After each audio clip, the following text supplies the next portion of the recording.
Asia driving sustainable growth. That's the theme of the Asian Financial Forum 2012 here in Hong Kong.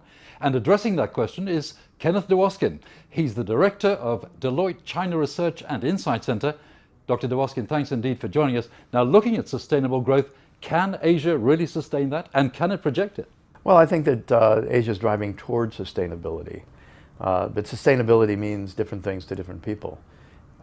If you listen to the leadership when they were talking about the 12th five-year plan and looking ahead after China has, I think by most people's agreement, survived the global financial crisis rather well, sustainability actually meant lowering the growth rate, achieving a better quality of growth, and quality of growth was exactly equal to the notion of sustainable growth. So, Dr. Dwoskin, where does China really go down this sustainable path? Well, first of all, I would look to measure sustainability in terms of a longer-term stability of the various monetary measures the government can deploy in the economy.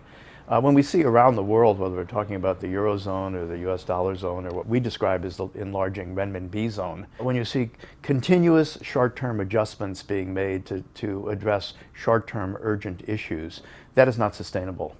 So to me, sustainability is not about a particular growth rate, it's not about a particular value of the currency, it's about policy which is able to be maintained for 6 months or 8 months or 10 months or even 2 years, which for many of us we remember was the way it was for a while. So China and other countries really want that affluence, but how does that square really with sustainability? China, targeted increased consumer spending as a way of achieving a sustainable growth rate in China, and also as a way of detaching itself somewhat from a dependence on infrastructure investment and a dependence on exports.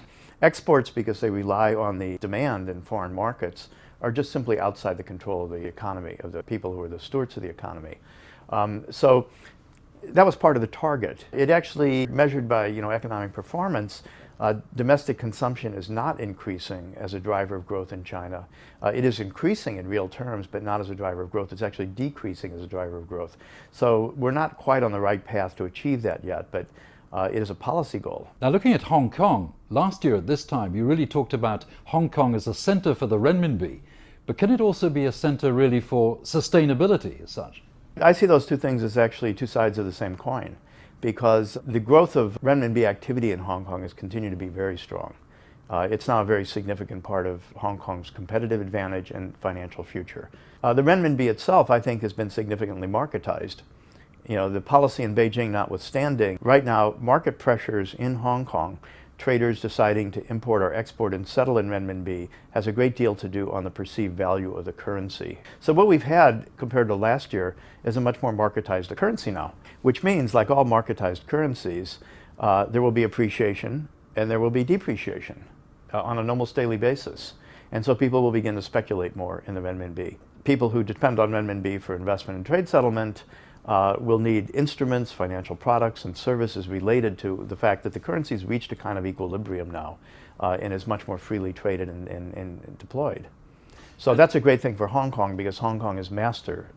I mean, as an economy overall, that's the master touch that Hong Kong brings to the story. And if one thinks of Hong Kong as being sustainable in the green sense, can Hong Kong be a center for that too? Well, I think Hong Kong in many respects is a model, not only for mainland China, but for the rest of Asia, in terms of creating a livable environment under a lot of pressures, population pressures, resource pressures. Hong Kong is disadvantaged in many respects, a very large population, very limited amount of space to deploy, and reliance on other countries for the most basic things, electricity, water, almost all food, all raw materials and things like that. But Hong Kong's done a brilliant job of not only maintaining, but creating one of the best, most livable environments in the world.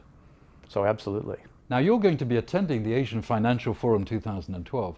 Do you see it as a forum really looking at the big issues, including, of course, sustainability? I think this year's Asia Financial Forum is going to be more significant than ever.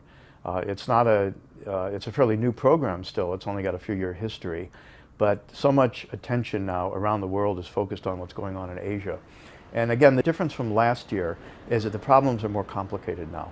There are more viewpoints. There are many, many different viewpoints now on China's future, many different viewpoints on how Hong Kong will develop, many different viewpoints on how Asia as a whole will develop. And these are the sorts of things that are the real substance of this forum. So I'm looking forward to it, and I know many people that I know who are associated with it are looking forward to it. I think it's going to be a an event with a lot of discovery, intense discussion, and I would say realistic discussion of important issues.